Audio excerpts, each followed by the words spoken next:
Hello, everybody. My name is Lewis Lee, and this is Plaing N Traffic. We do this every Thursday night, 9 o'clock Eastern time. So let everybody know if they want to talk about cars. We do this live so you can interact. My name, or I already told you my name, but this is my man Ray, Motor Mouth Radio.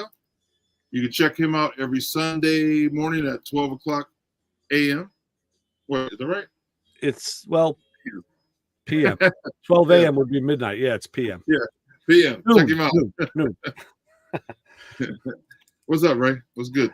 Hey, Lewis, everything is good. And especially I love the topic you picked for tonight because I've been living it for the last couple of days, driving the old cars. And now as I'm doing that, of course, you kind of get involved with stuff and you go in a direction. And then sometimes you go in a different direction. But now I'm thinking about taking one of my other cars that I wanted to do a lot of sheet metal work on first, which I realize it ain't going to happen. It's not happening. I think I'm going to build it the way it is.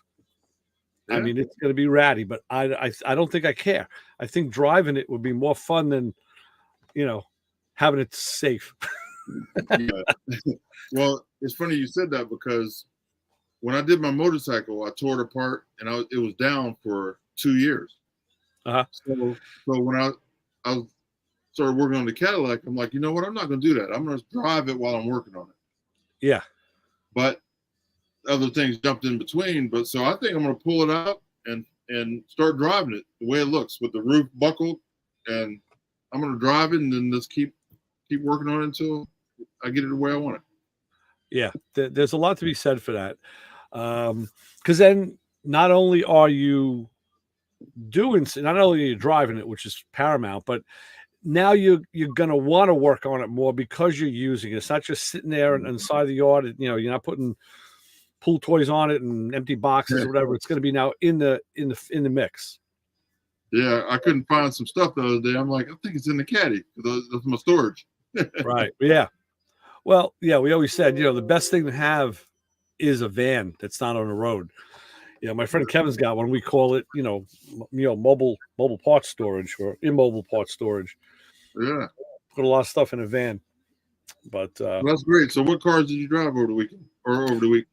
Well, I used my Pontiac all day Monday. I drove around, and actually, now that car is done because it's painted. It's not done. I'm still doing stuff to it, but I went to a buddy's house and he asked me, "Hey, you want a bicycle?" I'm like, "Yeah, man, I've wanted a bicycle for a while. I've been, dragging my heels." And he goes, "Yeah, so he had a bike and, I had a moving blanket with me. So I shoved he goes, "But you got your Pontiac. What are you going to do?" Shove it in the trunk. I said, "The car's got a big trunk." In it goes, use the moving blanket, cinched it down with a tie strap, done. I said, "You know what? It's a car. It's a trunk. It's bring the bike home." So I used that all day, driving around, doing different things. And I went out at night to a cruise night with it. And now yesterday it was a nice day. And I said, "Hey, you know what? I'm going to go take the Fiat out of storage because I keep it in a garage a town away. And I'm bad like that. If I have a car at the house, I'll drive it. And when that car is in the storage garage, I kind of forget about it. It's like, so of course I went, I took one of the other cars, I left it there, took the Fiat out. And of course, last night, overnight, like with thunderstorms today, pouring rain, and the poor little Fiat's getting drenched. But it's okay. It's just water. So, and I took that out last night. I went to a wake for a friend's dad, and I think it was kind of the right thing to do. I just wanted to take it out and drive it, but people were walking by and looking at it and stopping, and I think. And they were smiling. So I think if it gave them a little bit of pleasure or lightened up the event of going to a wake a little bit, it's a good thing, Yeah, you're right. People like seeing cars and bikes and things that they associate with. So, and I love driving the older stuff. I like the new stuff too. But the older stuff is cool because you do have to work at it a little bit more than the newer stuff. Mm-hmm. There's driver involvement. I'll tell you what, the new technology for these parts are incredible to make these older cars drive nice.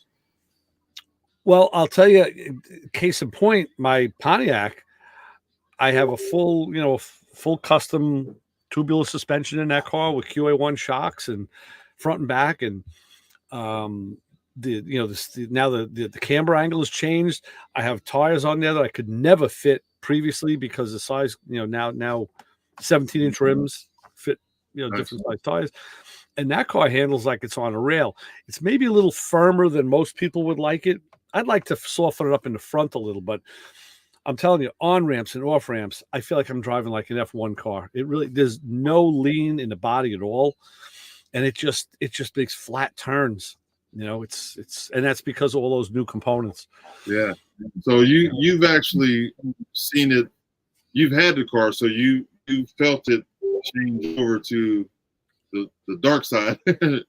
Oh yeah. And the other thing is, I go out with my friend Kevin a lot, and he's got a 68 GTO, which is the next generation up from mine. So like all cars, every generation got a little different. But his I call like the friendly car because, well, it's convertible and it's just, the suspension is all stock and it's smooth. We motored down the highway and the car just kind of floats down the highway. You hit a bump, it just eats it up. With my car, it's like, it's stiffer. You hit a bump and man, you hit the bump. But like if he was to take a turn, like I took a turn, he'd get body lean. He might get the tires squealing a little bit, So everything's a trade-off.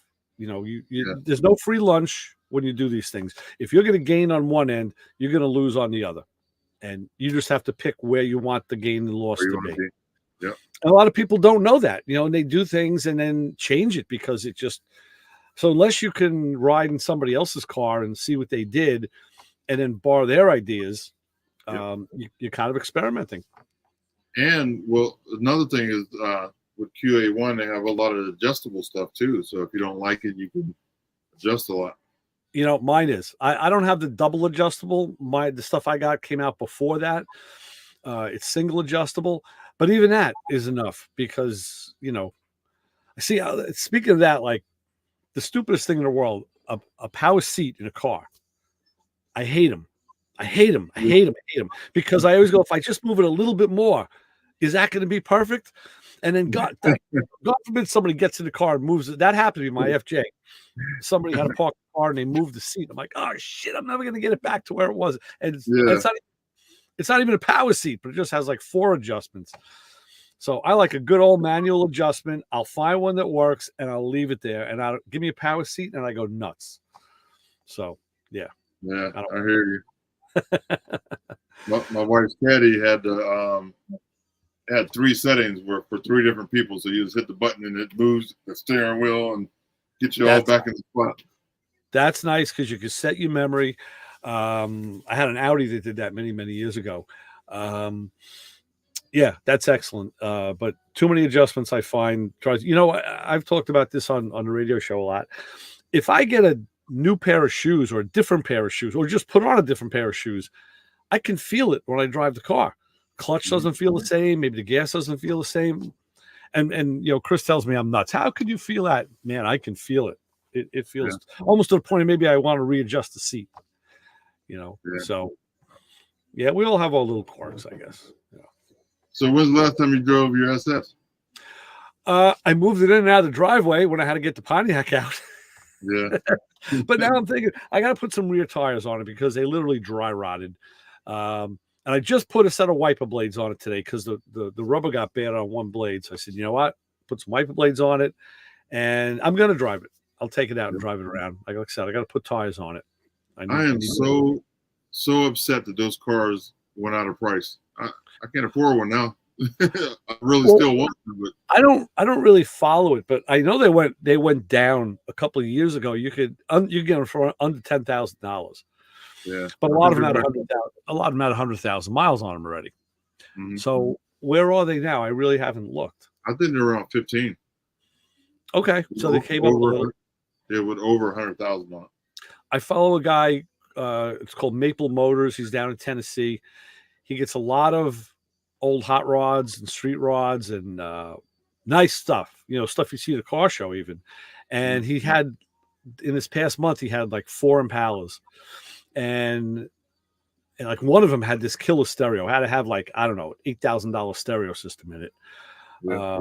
Other one had giant wheels. Another one had stock. They were all set up differently, and they were all going around to like up to the like around in the low 20s. Yeah, probably because of the mods, but Yeah. I'm sick, man, because I could have got one. I could have got one for like 4,500. The paint was a little beat up. It needed a little work, but I could have got it. And I let it. I was like, oh, I'll get one sooner or later, and not let it go. Yeah. Right. Yeah. That was the time to do it. Strike when if you don't jump on something like that, you miss it, and then you're done. Yeah. Who would ever thought that they'd have went out of sight like that? So did the Monty SS's went crazy. The Buick Grand Nationals, they've always been hot. So yeah, I mean, truthfully, I kind of did, and that's why I kept the car, because I figured, even when I bought it new, I said someday this car is going to be a collectible, because they only made it for 3 years. So that alone means people are going to want it if they didn't have one, or if they had one and sold it. It was a limited production, and it wasn't a bad looking car. A lot of people said, "That's a 4-door, forget it." You know what? You don't even think of it as a 4-door when you drive it. God's honest truth. It had all the right stuff in it. Like the Marauder. Ford did it too, and now the new crop of cars. Well, the whole new crop of cars from all the dealers did the same thing. And I kind of had that thought right from the beginning. I know a guy that's got 3 or 4 of them, and they all inside in a storage, and like no miles on any of them. He grabbed them when he could, and he's sitting on a nice little pile there. Nice. But all right, well, let's get the fellas in and see what they're talking about. Yeah. We'll share the forum. There's Jim. Hey guys, what's up? What's going on? Hey guys. Lewis, how serious are you about getting an Impala? Don't tell me something. Ray and I have a mutual friend. His name is Bill de Blasio. And who's in the hospital with hernia surgery. Yeah, apparently he's doing all right. He did a Chassis John post yesterday. Yeah. He was MF, and he was cursing out everybody. Is that the mayor? No, yes. Thank God, no. Yes and no. Mayor of the Impala Club, not the mayor of the city. Thank God, no. No, I can't even do any other projects. My life is done. I hear that. Yeah, he had a couple extras. Yeah. That he just got rid of both of them. I saw him a couple weeks ago, and one of the buyers was there and at lunch, and then somebody else. Not only does he have his own, which he bought brand new in '95, he bought one of the club members' cars, and he shipped that down to Florida, and he keeps that in his Florida house. Oh. So he has one up here, and the one up here is the race car. I mean, he's got all kinds of work done to that thing. But I mean, he drives it out to the drag strip, races it all day long, does road racing with it, does the parking lot stuff with it, and drives it everywhere. And I'll tell you, to that fact, Lewis, what I did way back in the early days, we used to do group purchases with the club for stuff, and I cashed in on the Hotchkiss sway bar deals. I tell you, man, the front sway bar is like it's I don't know, 1.25 inches. The freaking thing is like a barbell, and it doesn't use regular sway bar links. It uses like inverted tie rod links that are threaded into each other, so it's like a solid mount. But I tell you, that car does. That's another one. I'm going to say my Pontiac definitely handles better because it's a little smaller. But the Impala, that's another one. I could take that car on ramps and off ramps, and it kind of lays flat with no other modifications. Nice. I love the way those old Pontiacs and Cadillacs and Oldsmobiles ride, and they're just a dream to drive. Yeah. GM's always did have a real nice ride. Very true.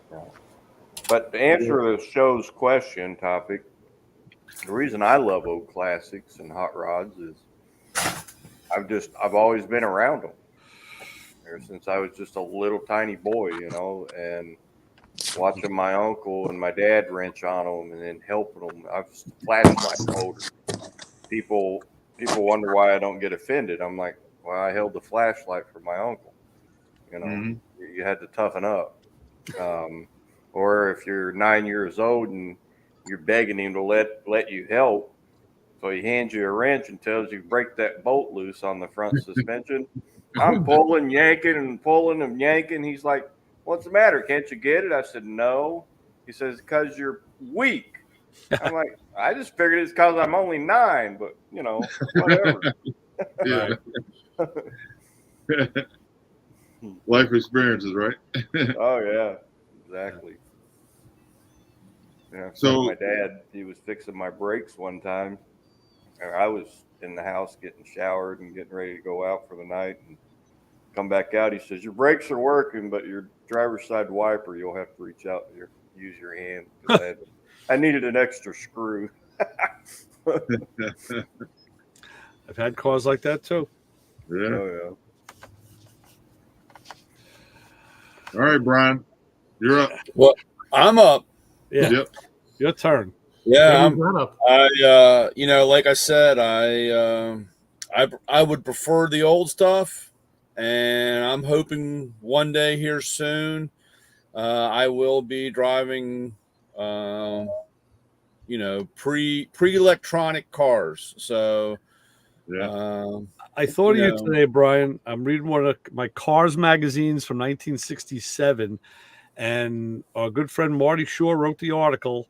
He picked the 67 Mustang GT Fastback as his car of the year. And he went in the article, he gave his reasons why. And he said, even though he likes a nice Hypo 289, he went with the 390. And I tell you, as far as design goes, I was never really a Mustang or a Ford guy, but I would own one of them. I like the look of that car, the Fastback. A lot of people, there was a lot of change for the 67. They did a lot of stuff, even though, they always, unfortunately, they've always had that, oh, it's just the Falcon, or it's just, that those people like, saying that was no, but in 67, there was a lot. And, you would think that even though the cars didn't really change on the outside, a lot of people say, well, why won't this part fit? Or why can't I make this, because there was a lot of changes on those cars. Yeah. And that big year between 66. That's why there's a every once in a while it comes across, and I'll have to save it so I can put it on our page on the Plaing N Traffic. But it's a Porsche commercial, and they show a older 911 screaming through the foothills, taking the turns and going over and going through the tunnel and the whole 9 yards, and at the very end it says you have to drive this car. There's no electronics helping you keep the car on the road, and I always like that, because it's funny when somebody drives an older car, they go, man, it's like driving a truck. But that's the way they used to be. I mean, you had to manhandle the car. Today, and people still wreck them, and the cars can practically drive themselves, Oh, yeah. Well, the first thing is they turn the traction control off. Yeah, well, that's true. Yeah. My brother-in-law, he had one of those newer GTOs, the Jelly Bean GTO. What was that, like 90? What was it, 2004 to 6? Yeah, he had one of those, and he had a lot of stuff done to it.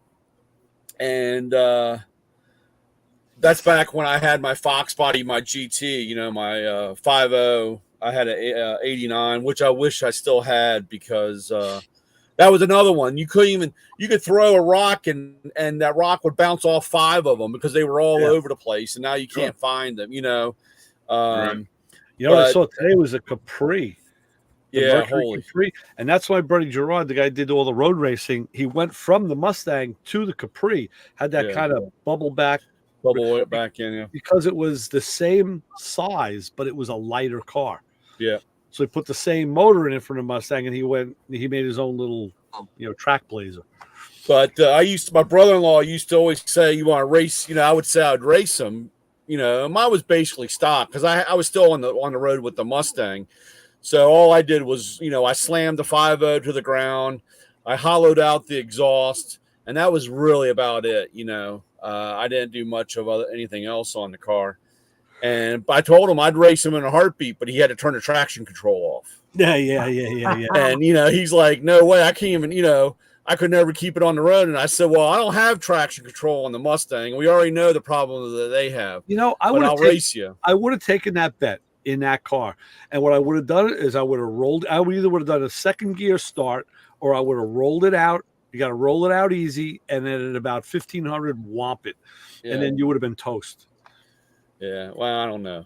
But you can dream about that. But yeah. Okay. Listen, those cars were quick with the LS. Oh, I know they're quick. That's why I told him he had to have no traction control. Right. But you got with a car with no traction control, you got to drive it.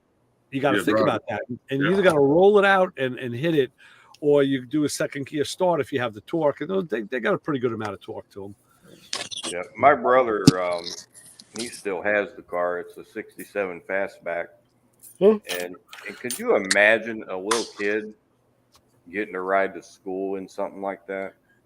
Oh, and, yeah. I mean, you were like the coolest kid on the block, and you wasn't even driving.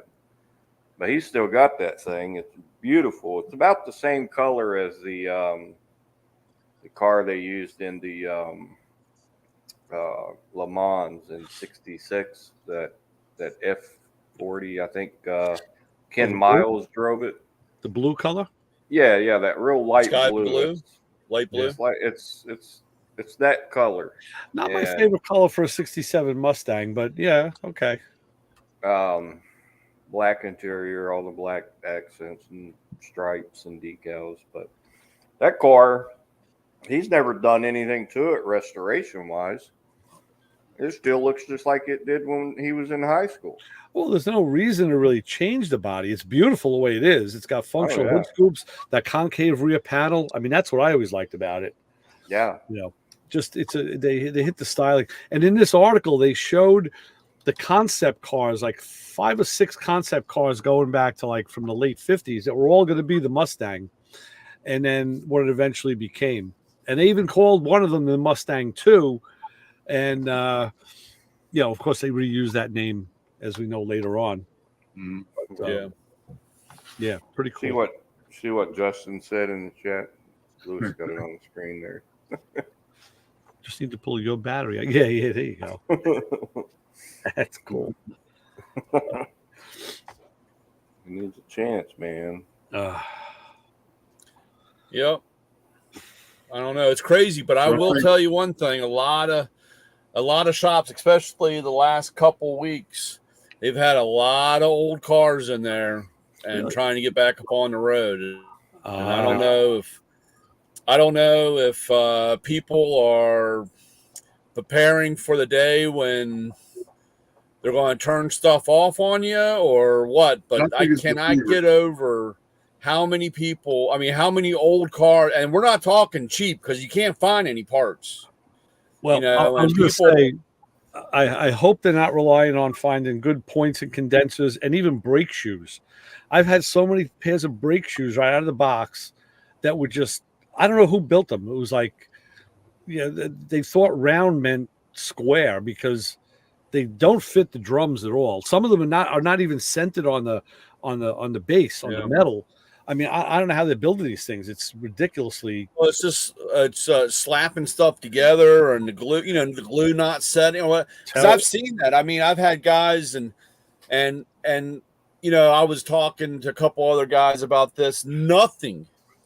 I don't care if you're, just like a couple weeks ago, I had to fix the toilet at my mom's house that was, running, and I go up, buy a kit, come back, put it in, and that one's bad. Yeah, it doesn't work, So then I go up and get another one, and by the time I'm done, I'm taking the original one I had out, the one that I got, the first one, and the second one, and I'm taking pieces and parts off of everything to make one work. And something that takes 15 minutes ended up taking 2.5 hours. I just did something similar. I noticed that our toilet was like, it would run a little bit. So it's the flush valve.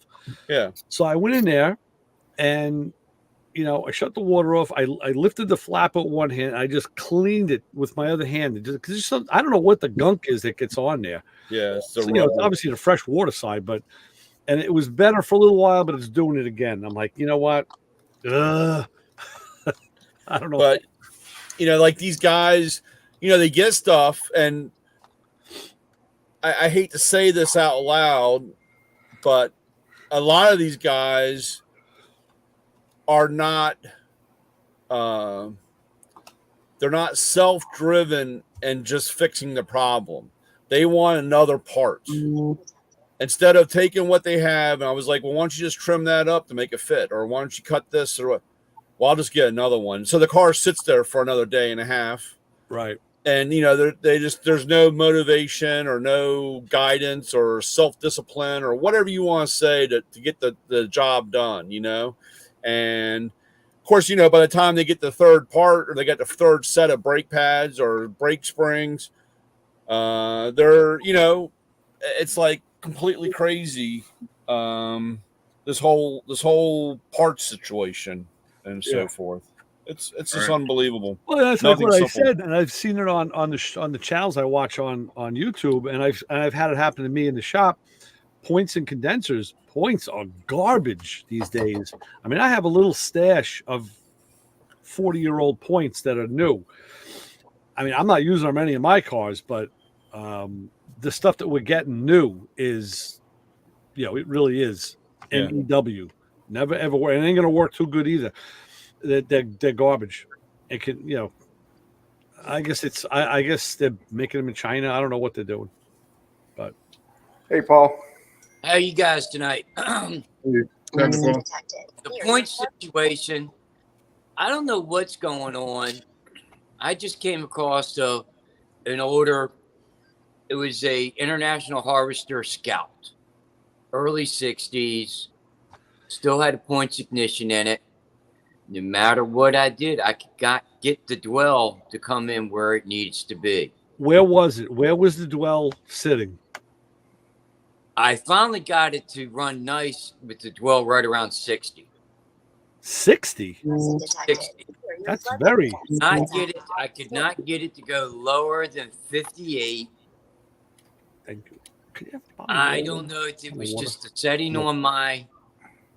What was it supposed to be, Paul? What was the spec? 28 to 32. Okay, because I had the opposite problem on a Buick and a Chevy where I couldn't get the thing to run with the dwell higher than like 15 degrees. 10 to 15 is where I wanted to run. And I got to be, it was like 28 to 32. So you're shooting for 30.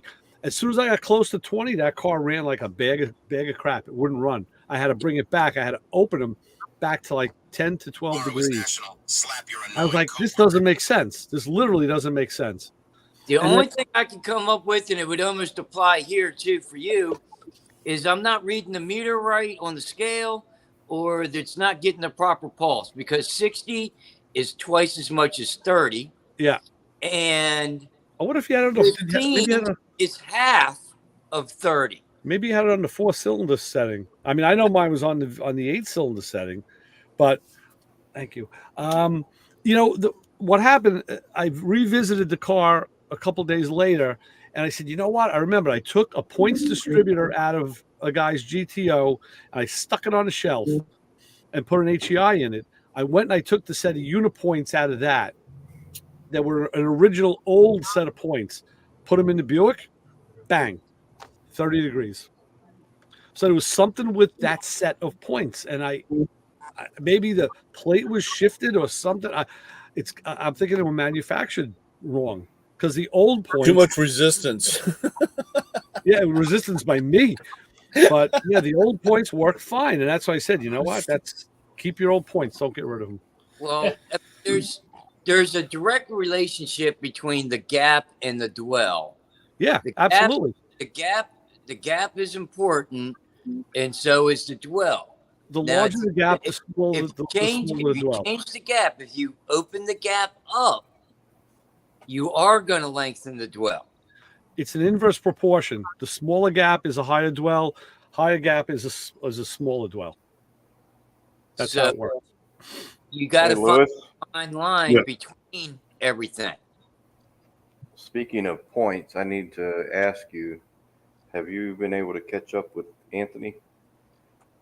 No, I've been slacking all week because I was sick. Okay, well, he wanted me to tell you that if you were to call and you didn't get him, he's been very busy and swamped himself. Oh, good. Yeah, so I tried calling him a couple times. And Yeah, he thought he had missed your call, but man, he said he was so covered up he couldn't even breathe to get to a phone. no, I didn't have a chance to call him. Oh. So yeah, I'll get with him. I got one of Ray's guys coming on maybe next week if his schedule allows, and then we probably get him on the week after. That's this guy, Wrenching with Kenny. This is his shirt. He's from New York. He's from just up in Westchester. He's around Terry's, not far from Terry, but now he's in Durham, North Carolina, and he's a full-time mechanic. And he puts Wrenching with Kenny as his channel. I'm always sending stuff to Brian that he does. And what he does is he'll take you through. He'll just run the camera while he's doing a procedure. So what I do a lot of times is, because I've done the same procedure 100 times, I fast forward through a lot of it because I don't need to see everything. But he comes up with some great stuff in the shop. It's stuff that all of us see.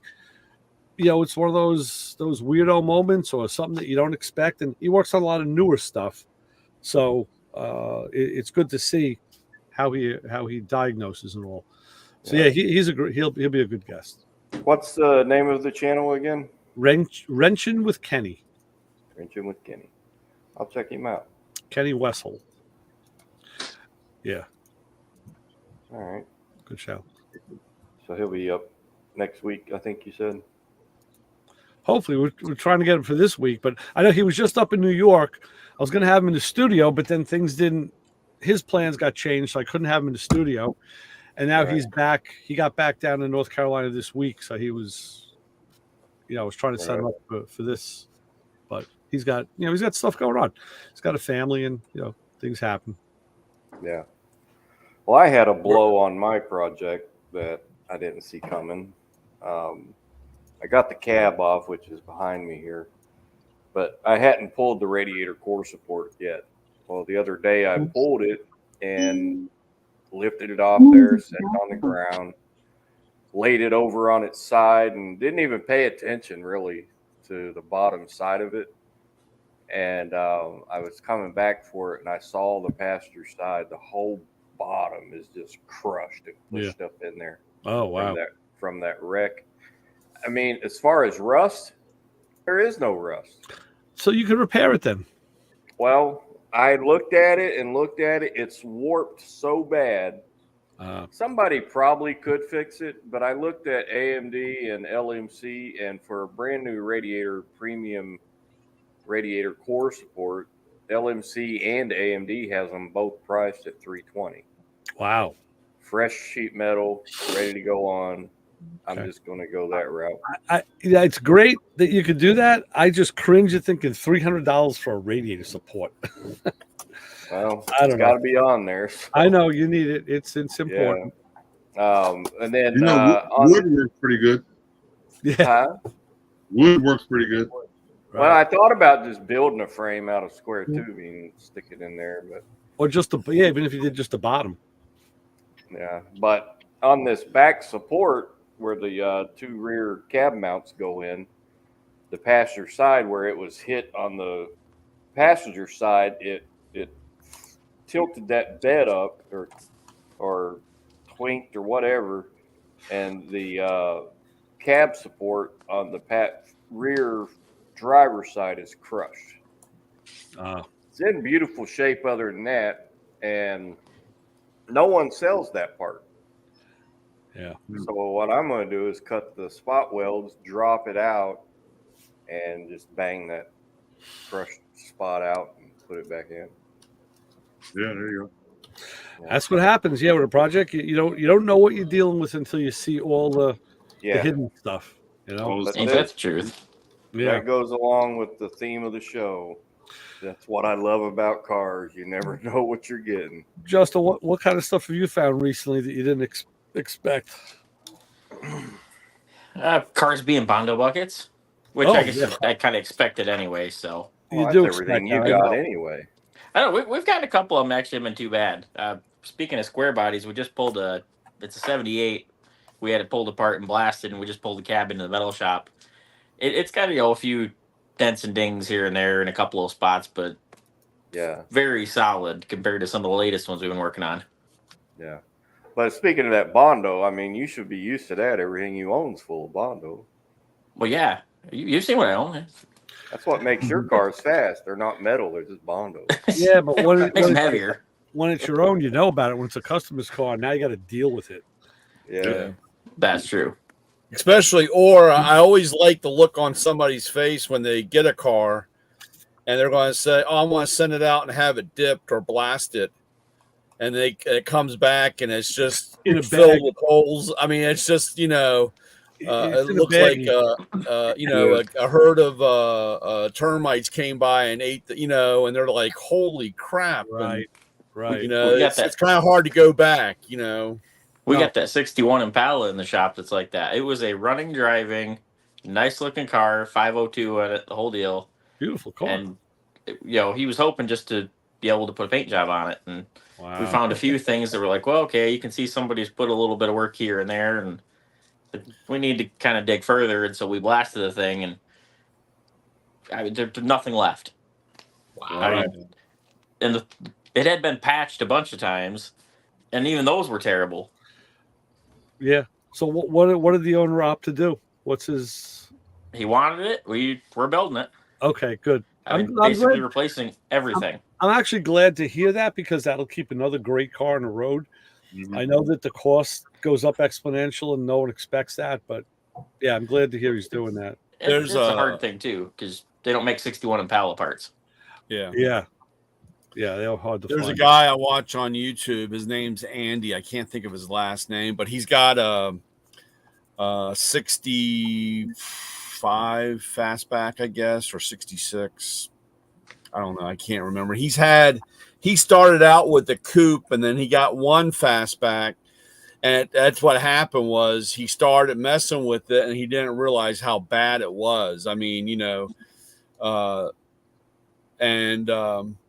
so he's finally like, luckily they've all been like white cars with blue stripes. Unless you really paid attention, you didn't realize these cars have changed. But he had one, the one he had now, and he's one of these do it yourself guys. And he had a mishap with new wheels he put on because he put new wheels on the car, and I guess he did not understand when you put new tires on. 50 miles down the road, you have to re-torque the wheels. Yep. And he had a wheel come off and tore the quarter panel all up. And so he was going to put a quarter panel on the car, and I was like, I couldn't wait to watch this episode because I always looked at the car and said, the body lines just looked a little funny. The rear, it didn't really have the eyebrow for the rear quarter panel, where the wheel is, Yeah. And sure as shit, he started sanding on it, and it was filled with like 2 inches of plastic or Bondo, through there. And he eventually said, "I'm really sorry. I'm not going to be able. I want to send this out because I don't even know what the hell I'm doing in the first place." But there was he realized once he got the new sheet metal and look that there was no eyebrow or the fender, for the rear. It's really impressive what some people can do with filler. Yeah. Oh yeah. Like, yeah. There's some cars out there, like I said, that 61 was the case where like it looked good. Somebody was definitely the cake boss with the Bondo. Yeah. I had my Mustang when I bought it, and the same thing. It looked, and like I said, I had it. I don't know how long she had it done or how long it was done, but it was another 5+ years or whatever, 6 years when I had it, and I had taken off the inner panel for the rear inside, and I could see the holes and where the Bondo had came through, and I didn't realize. And I said the same thing. It can't be that bad or that much. And it was like 3.5 inches of Bondo, that whole thing. I can't even believe through all the years of driving the car and beating the shit out of it and banging gears and twisting the car all up, it never fell out. But of course, it starts on a Friday night, like you're just going to fix something. Next thing you know, you got this 2 pounds, 8 pounds of dust on the ground, and you got this hole in the side of the car now that you're like, oh, what are you going to do? Yeah. We got customers like that. Yeah, we had one guy tear apart his Camaro. Do a little work here, do a little work there. 30 years later, it's done. Yeah. Yeah. That's what's great about working with body guys. Years ago, I had a Challenger, and my friend TJ was going to paint it for me. So he was doing some work at the house, and the driver's door, was a little out of a line, and it would just kink the fender a little, and it would give you that, when it opened. And I guess it shifted a little because one day it was a little more of a little tighter, and I just muscled it. Screw this, and this chunk of Bondo fell off. So he goes, yeah, the fender's out of alignment. So he's looking at the fender. He's like, we got some funny stuff here. He takes his awl, he just stabs it in the fender and pries off this chunk of Bondo like this. Literally, it had to be between 1/4 and 3/8 of an inch thick. And he says, he goes, I know what happened. I'm like, yeah, I know what happened. You just took half my car off. He goes, this car was hit right here in like right where the cowl is. He goes, I'm going to prove it to you. It was hit here. They hung a fender, but because the cowl moved, the fender was too far in toward the engine. So they brought it out. And they brought it out to meet the door. And that's what happened. We pulled the fender off, and now we saw there was a different color underneath. And you could see the mounting holes. It was all the way in. So then he showed me a trick. He took a reamer, and he chucked it in his drill, and he hogged out the holes and moved the fender out. I was like, wow, is that how you guys do that? He goes, we do whatever we got to do. And, and he got it fit. But, man, it was like almost 3/8 of an inch of Bondo. It was ridiculous. And then had the car painted over that, and it stuck. Yeah, my brother Mike and I, we would always buy winter beaters that, was a beater with a heater to beat on in the winter. And we both worked at Sunoco gas station at night. And one night we were just being stupid. It was pouring the snow. It was slick as whatever out there. And the snowplow came by and cleaned the parking lot out, but it was still ice on the parking lot. Well, we got out there and just started doing donuts and running into each other. I hit his driver's side back quarter panel. He was driving it as a 4-door Maverick. And I hit that driver's side quarter panel with my driver's side quarter panel as we were doing donuts, and the whole quarter panel fell off. It was nothing but baling wire, sheet metal, and Bondo. Wow. That's funny. That was like I told the story once before where I had a cousin that wanted to fix her Mustang too, and I used the Sunday paper and fiberglass resin, and I told her, you had to sell the car. Got it all put together, and it was that powder puff blue, and painted it and buffed it out, and it looked halfway decent. Well, she kept the car because she loved the car, and of course during the wintertime, they had a the ice chunk that stuck to the quarter panel. Well, it ripped the paper, it ripped that part of the quarter panel off. So there's this hole in the side of her car, and she comes over and she goes, "Can you put this back on the car?" And the trunk is that ice box with the piece of paper. And I'm like, "No, you were supposed to get rid of this, No, go get another Sunday paper. We'll start from scratch. Then start it all over again. The Sunday paper and fiberglass resin. My poor man's fiberglass. That's the so. And I learned something too, because now fast forward from the Challenger, I don't know, 30 years, when I brought my Pontiac into the body shop 6 years ago, just to do the first go through of rough work, and it had been sitting in the garage for 20 years, so it looked like hell. And I pulled the car all apart. It still looked like hell. And the guys in the body shop were all giving me grief. Oh, this car, it needed quarter panel work. But they were all giving me grief. Oh, what are you bothering with this car for? Why don't you get another car? And I said, dudes, I don't think you've been in this game long enough to realize what a solid car is and what a junker is. I said, once you start working on this thing, you're going to see. And sure enough, it took them maybe 3 weeks of work. And then they were telling me, wow, this car was so much easier. Because, you had to straighten the quarter panel, but it was all metal. There was only a skim coat of Bondo on it. There was only a 50-cent piece size rust in the floor. So it was one little piece of a patch panel. It was like no other major work had to be done. It just looked bad.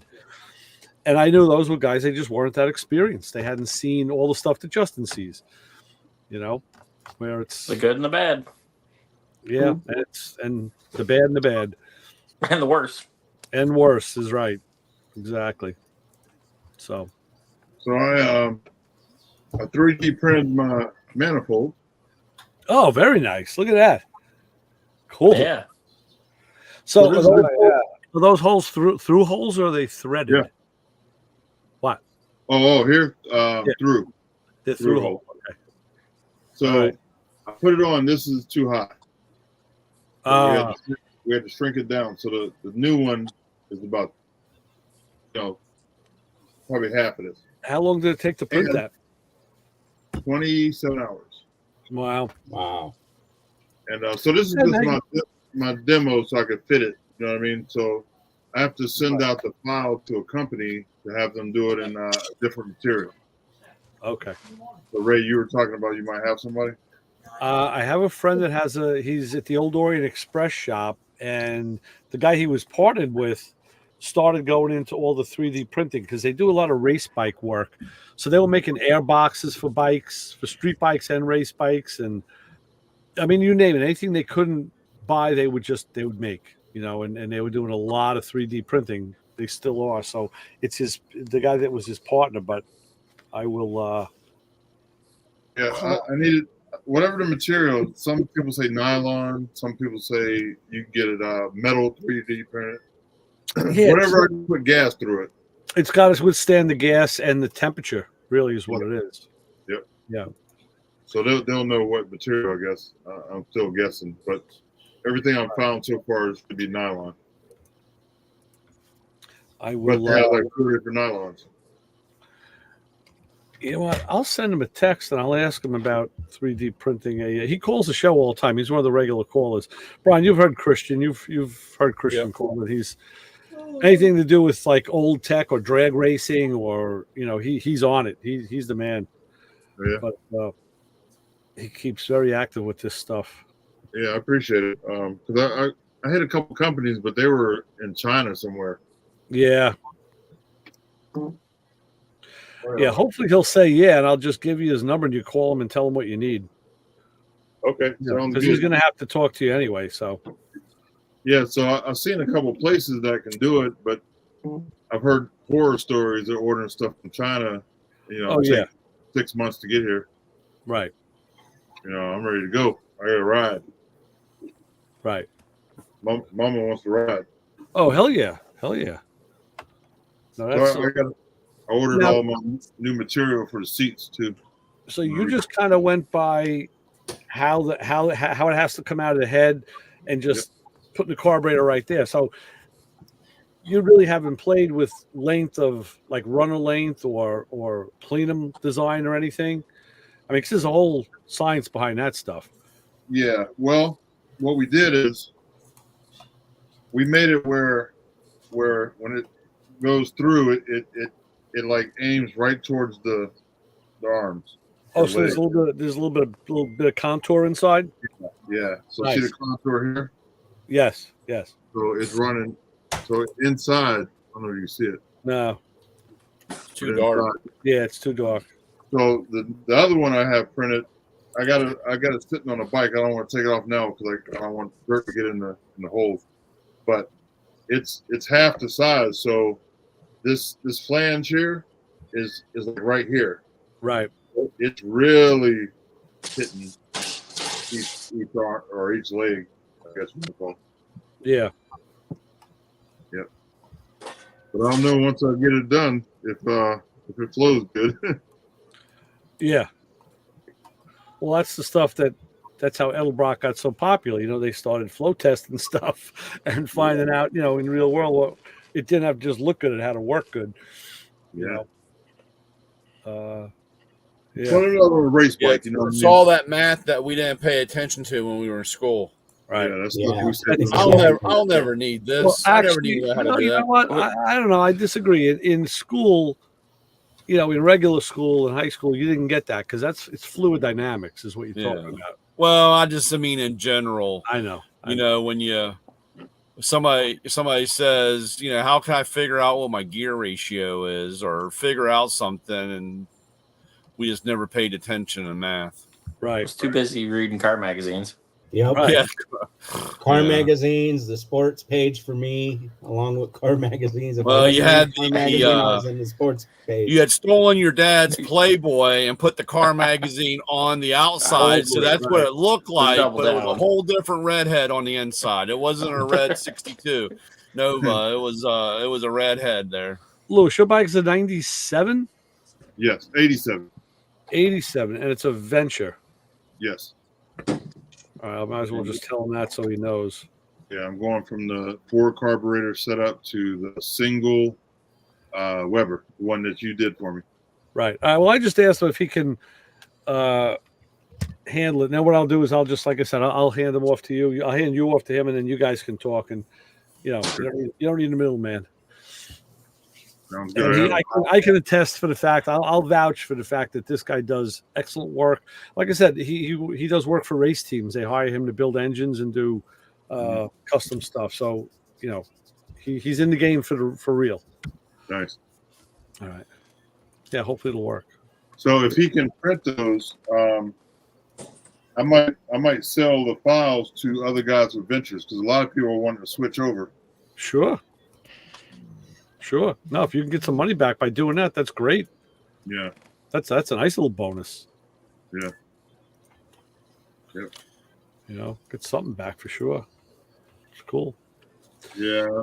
Yeah, I had the epiphany between yesterday and today. I'm looking at my 55 Chevy project, and I kept saying that I wanted to get the floors done in it, and then I could go from there. And I realized I ain't getting the floors done in it anytime soon, and nothing's happening until I do. So I decided I'm just going to build it the way it is. It's going to be real ratty, and I may have to put some signs, some stop signs in there if I have to. But There you go. That's the way to do it. That's in style. They got panel bond now, so you don't even have to go through the trouble that you used to have to go through. You can just panel bond a street sign down in there. Yeah.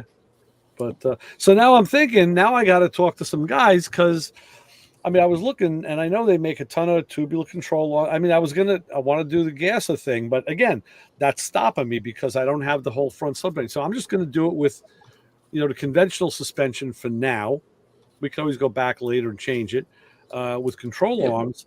But now I have a set of knuckles and disc brakes from a Colonnade body GM, which was like 73 and up. It used a bigger ball joint. I want to see, and I don't even know who to talk to. I want to find out if there's a control arm I can use with that size ball joint, so I can use. Probably sell a reamer. So I can use those bigger brakes. I think that it's Speedway Motors sells a straight axle kit for the Tri-5 Chevrolets that is literally a bolt-in gasser front end for the 55, 56, 57. I have the catalog right here. Honestly, I think the only thing you got to weld in is their mounts. I don't think you have to weld anything. Okay, maybe a different kit then. Yeah, got the Speedway right here. And created a bolt-in kit. Okay. I could be wrong. I turned right to the Chevy Nova gasser kit. Let's see. 58 to 70, 55 to 57. That wouldn't suck. No. Oh, yeah. We've got one at the shop we got to build. 64, There's a I think.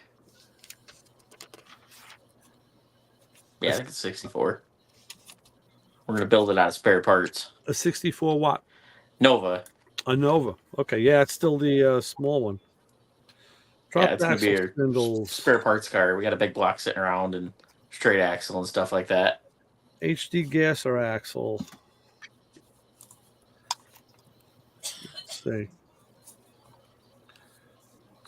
It looks bolt in. I think they truly did some research and development and created as close to a true bolt-in. And I could be wrong. I could be thinking of something else and getting things mixed up with all my travels and all the shit I've seen and the people I've talked to.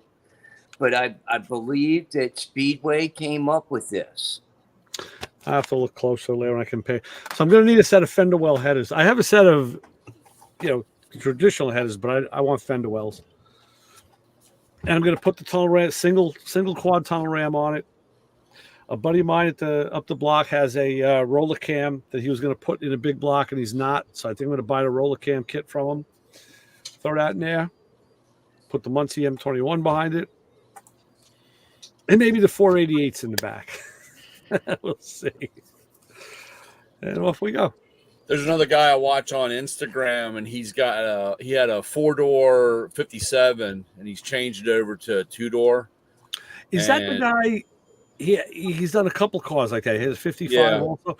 And it's really interesting watching him how he cuts it and pieces it, and it's fairly interesting.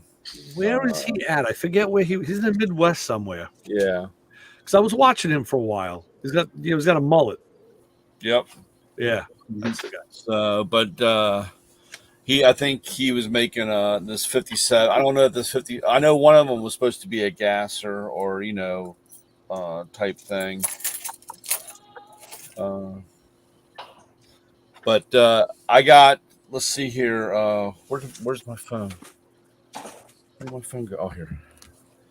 So the only reason why I'm kind of excited because it finally came today, and we're having a boy. No, Sandwich. Wasn't we me. are having a one hell of a cleaning party. Oh, a dumpster. Wait a minute! Wow. Don't tell me. You're doing what I should be doing. Huh? You're doing what I should be doing. Yeah. Are you downsizing so you can relocate? I tell you, You're down. This guy or this company didn't have the 27 or 52 you cannot throw away stuff in. This is like it's got 3 things that are on the list where you can't throw away. You know what I'm saying? So what are the 3 things? Concrete, dirt, and it's on the list saying tires because the tires will be charged differently. They'll charge you for the tires when you throw away.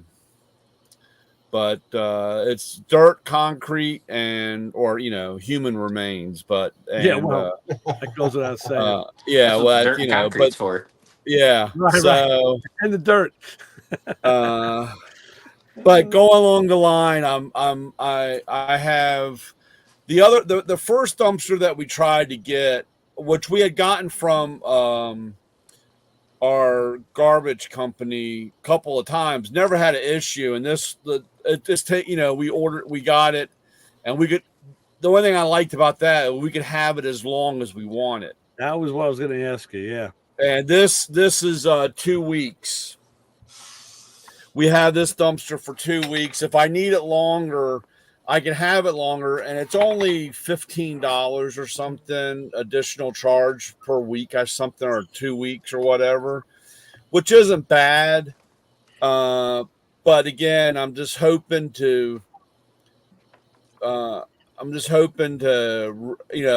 really get some cleaning done. And so let me ask you this. What's the first thing that's going in it? Well, the first thing that's going in is the 3 sheds that I tore down last weekend. All right. Well, they don't count because that's debris. That really is debris. From the cleaning out standpoint. Yeah, the cleaning out. I have, Ray, I couldn't even begin to tell you. I just have. That Ford motor? No. Put that in there. So you Isaac, make you room better for your watch LS. I'm going to cut you off, boy. I'm going to tell you right now. Don't make me drive over there and punch you in the mouth, okay? Stop that nonsense. Threats have been thrown. But, I've got so much stuff that I will never ever use, and that I've got wiring harnesses, I've got exhaust, I've got stuff that I don't even have anymore. And I just got so much stuff, and I've told people, I've told a couple of guys I said, hey dude, I've got this, if you want it, come get it, because this weekend it's all going in the dumpster. So See, it's a good thing I don't live right by you, because I'd be taking the stuff you threw out. Yeah. Same. I mean, I'll tell you how bad it is. Just yesterday, I was out in the garage, and I was looking for my buddy Mike, one of my new friends with the a 67 Chevelle. He's got a bad motor mount, and he was going to put a piece of chain between the motor and like they used to do back in the day. Yeah. I said, back in the 60s, they actually had a bracket that went on the exhaust manifold, and there was a piece of cable that went around the crossbar for the A-frame. And I have one. I got it somewhere. So I started looking in all these dark places, because I've had it since the 70s. Right. And I'm looking in bins I haven't looked at in years.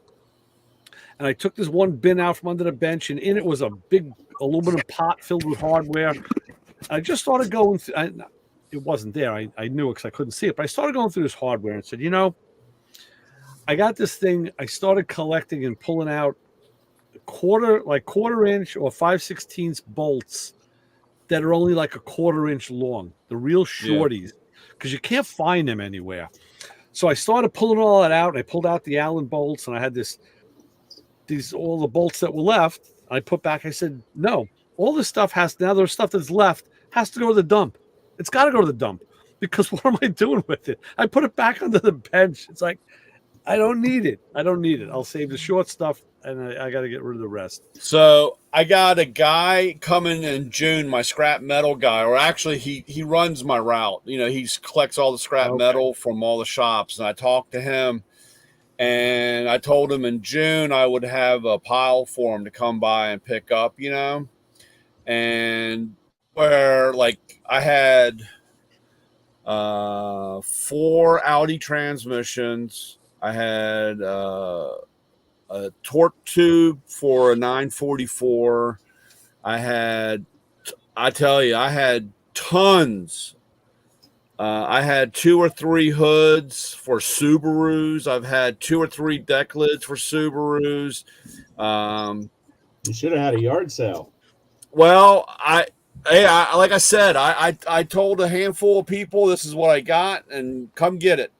And they're going to be really disappointed when they see on my Facebook page when that dumpster drives off with all this shit sitting in it, or with a scrap metal guy. The metal stuff, I got a differential for a Quattro, 90 Quattro.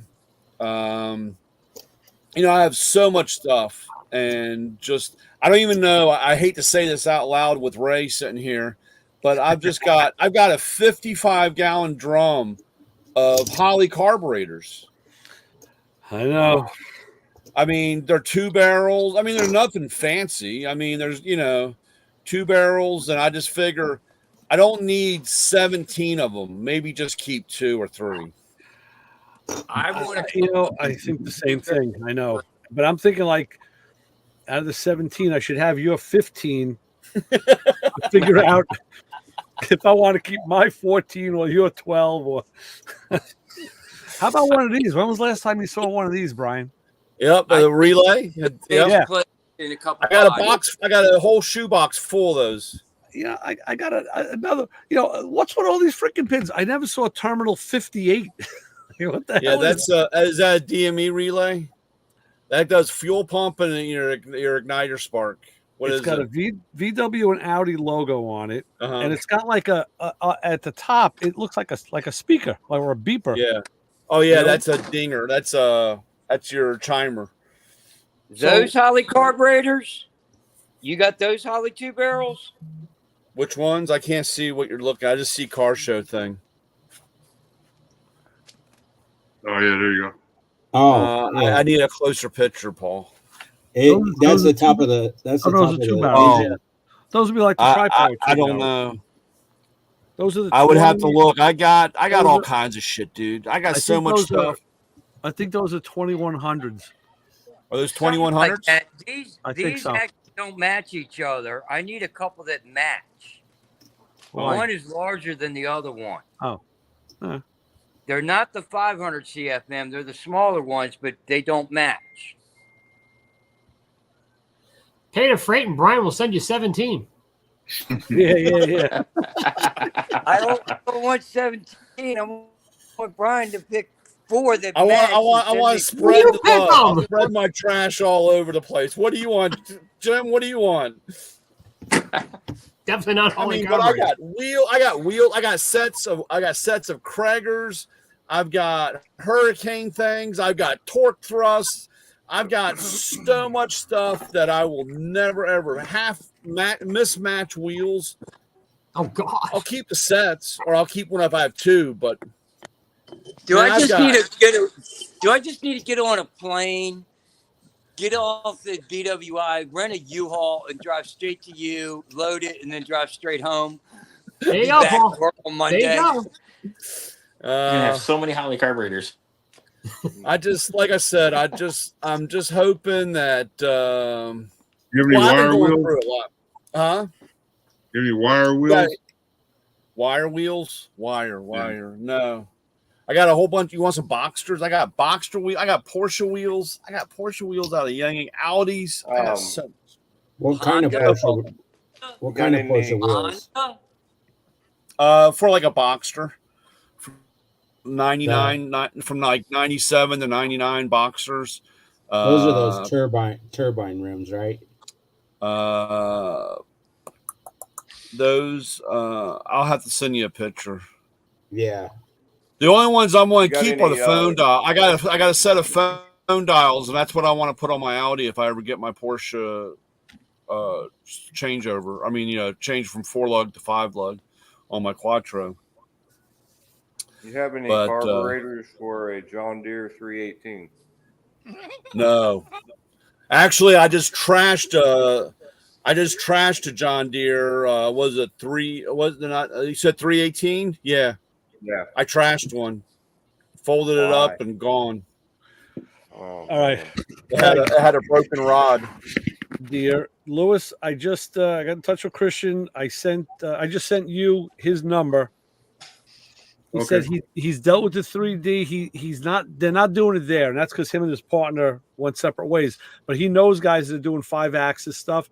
He'll talk to you about it, and then he can put you in touch with one of these guys who he thinks is best suited to what you need, because he knows, he knew about the conversion already. He says, yeah, I know guys were doing that. So yeah, give him a call, and he'll do the best he can. He'll hook you up. All right, thank you. Appreciate it. Hey, Brian, those rims? I can't. It's Those kinda are. blurry. There it goes. No. Yeah. I think I have a set of those. Okay. I have to go look. They're in the other. I took them. I got them in the other shed when I bulldozed the other 2 sheds down. I got one small shed Wait. with them. Bulldozed. You pushed it down. Yeah. I pushed it down. I know. Did I show you the video? You didn't bulldoze shit. You pushed it down. No, I pushed them down. Damn right. It was funny. It was funny when the one shed came down. Half of it was still standing, and everybody was telling me, "Oh, we need to do this and do that." And I said, "Get the fuck out of the way!" And I just said, "Clear," and pushed it over. And then they all looked at me like, "Jesus!" I said, "Dude, we don't have time for this dynamics of engineering. We're just fucking pushing the shit over." Right. Use a sledgehammer. Yeah. The one shed I hooked the John Deere up to and pulled over. That one was a little bit more sturdier. The one once I took the garage door out, man, that son of a bitch lean also kicked the 15 degree lean. It was ready to go. All right, so let me ask you this. I guess a lot of the stuff you're going to be dumpstering was in the sheds. Yeah, in the sheds and in the garage. I've actually, I know it's hard to believe, but my path in the garage used to be 2.5 feet wide, and now it's 6 feet wide. That's how much Nice. I've cleaned out. Whoa. You know, I did the same thing. I had 2 sheds out back that were steel sheds, and stuff just started getting rusty in the shed because they were leaking and all. And when I took them down, and every couple of years I take everything out, rearrange it. So then when I finally took them down, it was like, yeah, a lot of stuff. I just got tossed. I just got rid of it. That's what you got to do. You got to. But now I have. I can't remember. And I mean, like I said, I guess it comes like the Subaru stuff. I had told a couple guys about, and they seemed interested. I think I'm going to put them on Facebook Market for one week because I have the shed. I mean, I have the dumpster for 2 weeks. Right. And if I sell them, I sell them. If not, dude, it's just I'm just done. I gotta make room, and I gotta get. Hopefully, I'll get the my F-350 started, and I can unload that. Well, actually, I need it for a week because I got to pull the turbo. The tool truck needs a turbo. What are you doing with the reclaimed real estate now? Reclaimed. Well, eventually, we're supposed to put a new garage. We want to build a garage in the spot where it was. That's good. 20. That's kind of in the back of the yard, though, right? Yeah, 20 by 20. Okay. A 20 by 20 a 20 by 20 shed or a garage. All right. So, but we're having county issues permit wise. Of course you are. Yeah. I mean, we can afford. We can. What? Hold on. What county do you live in again? Montgomery. Did I hear you say Montgomery County? Yeah, you heard me. Problems with permits? Yeah. I'm sorry. I've been down in Texas, I guess, too long to truly understand what it is to even have to ask for a permit. Yeah. Well, I'm sorry, I had to rub it in. That's why Brian's not talking to you right now. But no. I mean, like I said, we can afford the shed parts, no problem.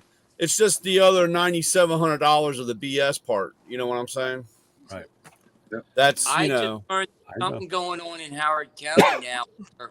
It used to be in Howard County, 3-acre minimum with the partials, and the footprint of your garage could not exceed the footprint of your house, I think is what it was for a long time. That's a bunch of crap. Dude, it's terrible. Now the footprint of your garage with 3 acres or less, I think can only be 1/3 the footprint of your house. Wow. Oy. Well, they just passed that new car meet thing in June 1st here in Montgomery County, or state of Maryland itself. What's that, Brian? What's this legislation they got? Huh? What's this? What are you talking about? The car meet and car exhibits and drag racing, and they got this thing now that's banned in Maryland, and even people that attend the car meets and expedition driving and drag racing can get fined and points on their license now. Oh, Jesus. That's barbaric. I mean, that's... Yeah, that's we got those idiots that go up here and tear parking lots up in the middle of the night. So they just go ahead and rolled it into all cars. Yeah. And last week somebody was actually ran over at one of these things. The guy hit and killed.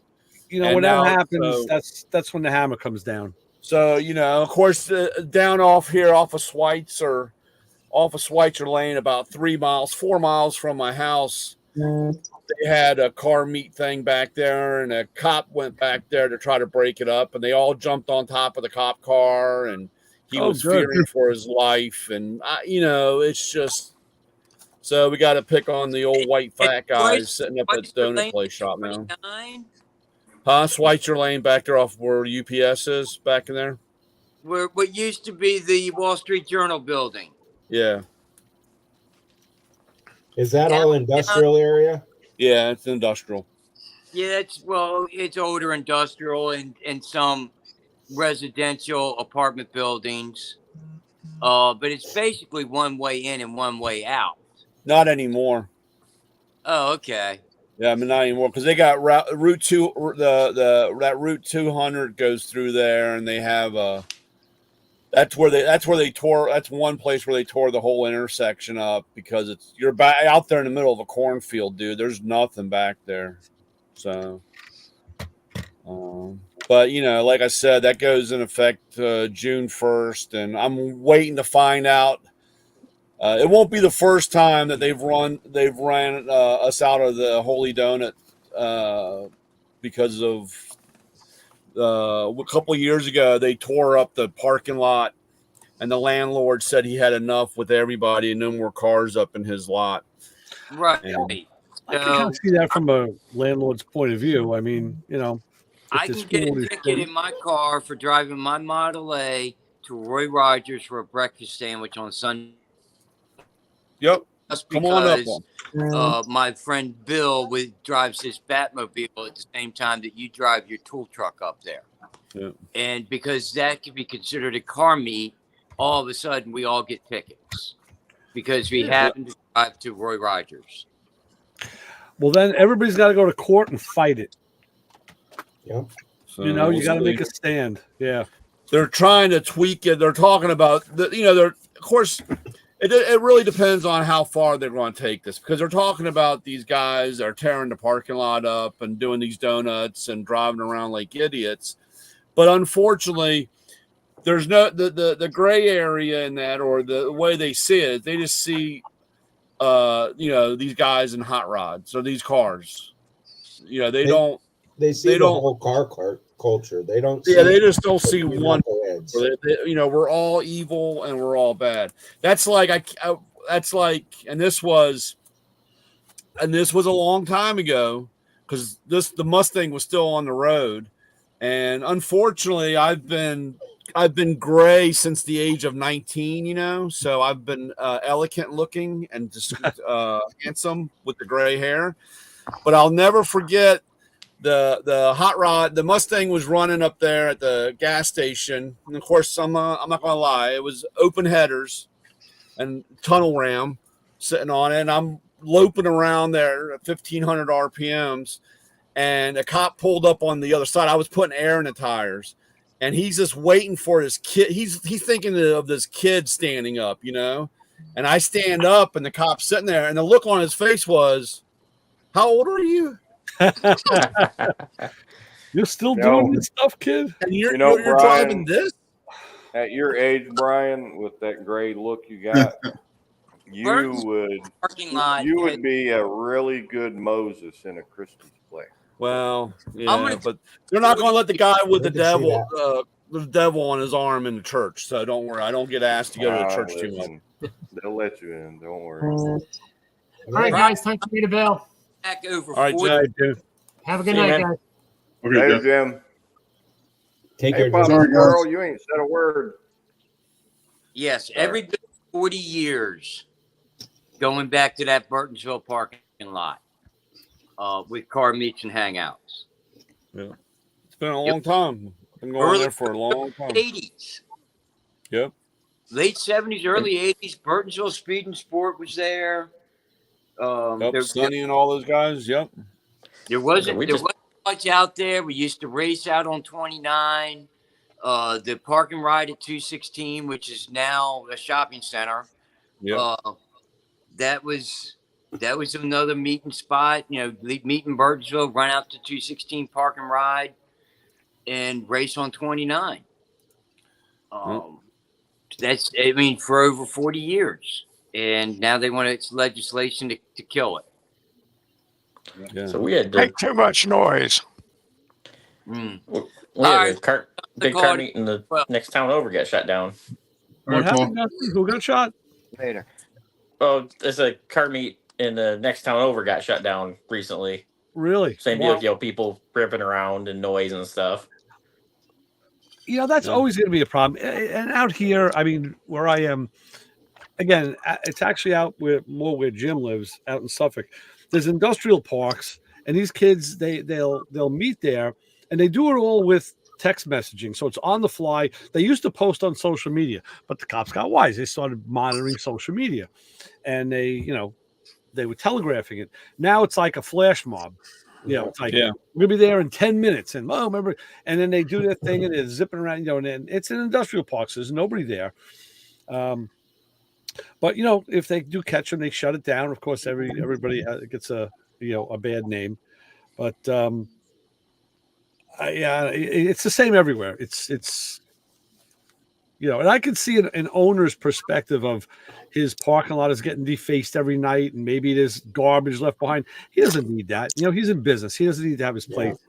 No, I mean, like I said, I understand all that, and I'll use these numbers. I don't have any data or funk, but when you have 90% of the people are halfway decent about it or respectful, and again, unfortunately, all it takes is somebody, one or two people or one group of people, and next thing you know, we're all punished for it, or we're all labeled as, that was funny. And this was years. Of course, I'm talking about years and years and years ago. We used to all hang out in a shopping center, back in the day. And of course, the cop would roll through, and everybody would go, scatter, because the cop would roll through. And, and like I said, I was just waiting. I was moseying on. Of course, I was, when you're running around with 2.4s and open exhaust all the time, you kind of watch. You don't want to be really, it's not like you can hide it, you know what I'm saying? So cop rolls in and everybody scatters and runs, and I'm like the last guy leaving, all of a sudden your car won't start. No, I can't get it started. I don't know why. Get the coil no, I mean, I started up, and kind of idle on out and drive down the road. And it was funny because, one day during the week, that officer had seen me at, I guess I was probably getting gas or whatever, and he rolled in and he just wanted to say, hey, I'm not, I have to give you some respect because you're not driving like an idiot. Right. You're not out doing all that stuff. And he goes, and actually, if you just tell your friends they could stay, at least we know where you're at. When you're not in the parking lot, we don't know what you're up to. Right. But, exactly. If you're in the parking lot, we kind of know where you're at, Right. And we can seal you off at any time. Yeah. Well, like I said, people, right. And it's good that at least he said that because, he knows, not everybody, it's usually a small group that makes the trouble. Yeah. I make sure when I go to cruise nights, like the bigger ones, I go out the back way. I go out like through the side streets. I don't go out the way that everybody else goes because that's asking for trouble. Just being there is trouble sometimes. I tell you, we had so they shut it down many years ago, but they had South 6 on the south side, and that was rough. But then they had Speedway that runs east to west. It goes by the university, and then people would take it all the way 5, 6, 7, 8 miles to the east side. And there's a couple of places we'd pull over and park, couple parking lots, grocery store parking lots. And same thing as Brian was saying is when the cops would roll through, I'd usually walk slowly to my car or get off the hood slowly and walk around. Half the time they'd just say, hey guys, get out of here. Or they'd wave to us and say, hey, you're good, and then drive on. It all depended. But what we would do is we'd go and we'd cruise back and forth. We'd go by the university to look at the girls, and then we'd go back down and just be in the mix of cars, looking at all the cars, and then pull over to watch the cars go by. It was a lot of fun, but eventually they I want to say it's probably been 10, 15 years they closed it down. They closed both cruise spots down, but it was Friday night, sometimes on Saturdays too, but Friday was the big one. I mean, your place is probably like here, like everywhere else. They close down one and it'll pop up somewhere else because that's what you want to do. You know, you want to enjoy that culture. Oh yeah, it was a blast looking at the cars. You go down on South 6 on the south side, and it was all lowriders or lifted trucks. And it was a blast going down there and checking out the lowriders. And then you go down Speedway, and it was hot rods, Japanese or Euro cars souped up, and just mini trucks, people just cruising up and down both spots, really. But it was a blast. Yeah. Yeah, we'd hang out in parking lots till 2, 3 in the morning, drive home. Yep. Hell, I remember my son being about 3 or 4 years old, my oldest boy, and we'd hop in the little Nissan truck I had, and we'd go cruise and look at the cars and the chicks. We'd cruise, check out the cars, and then we'd park, and we'd sit on. There was like a little grassy spot in front of one of the shopping centers, and we'd sit there and watch the cars go by. And he'd go, "Daddy, look at the cars," and then car full of girls go by. "Daddy, look at the chicks." Right. Oh man. He's 27 now, so this wasn't yesterday. Okay, nobody. This was many years ago when that was the Archie Bunker days, the George Jefferson days when that was allowed. How old were you? Like 3 when you had him? Because you don't look that old yourself. I'm 47. It wasn't in the 70s. Wow. Okay. This was late 90s. I was there in the 70s. I was too, but I was an infant. Yeah. Not me. No, I wasn't, says the guy with Medicare. So you're an art guy? Oh, I've been an art guy for 15 years. You kidding me? Not that I agree with everything they do. I just, they got good discounts on stuff. All right. Hey, I wanted to ask you guys, when you guys were talking earlier about the older cars and then the upgraded suspension and stuff, do any of you guys have any knowledge or experience with air cups or hydraulic cups that go in the suspension? You talking about airbags or? No, it's like a cup. So on the from what I gather, the little bit I've seen is, I guess it's a cup. It sleeves over the top of the upper control arm, the strut, and then where the spring is, and you can have like coilovers or whatnot to lower the suspension. But then if you're going to go over a speed hump or pulling into a driveway, you can raise it up just enough. But so like for a sports car or whatnot, you can keep it low, and then pulling into a driveway or whatnot, you can raise it up just enough, just a little bit, a few inches. I haven't seen that. It sounds nice. Sounds like a good idea. Those Iron Horse Garage Boys did a old 70s model Pontiac Catalina convertible. Mm-hmm. Put airbags at all 4 corners. Man, they did a great job on that. But it's just a cruiser this guy has down there in Nampa, Idaho. Brought it to him, says, "Here, airbag it." So they did, and it turned out great. And I guess the cups are cheaper than the airbags because it's just a cup. And where did you see that, Isaac? I've seen a couple different videos. I watched a video today with a Datsun 240Z or 260Z that the guy, he was showing the build process, but he had gotten air cups for it. And the one place I originally saw it, there's a GT40 one of those super performance GT40s, and I want to say it's like Rivian or something like that. The guy took it to SEMA, but he did his own wide body kit on it and everything. And this thing just whatever, I think it was Michigan or something like that, wherever the guy was, they were out. It looked like out in the country, and the car was parked on some grass, and it was like the blades of grass were touching the bottom of the car. Nice. And they were talking about how low it sat, and he says, "Oh, now on his it was hydraulic cups." And he said, "I've got these hydraulic cups. We raise it up, and they raise it up. They get out to the out on the road, and he drops it right back down, and it sits real low, like he's out on the track."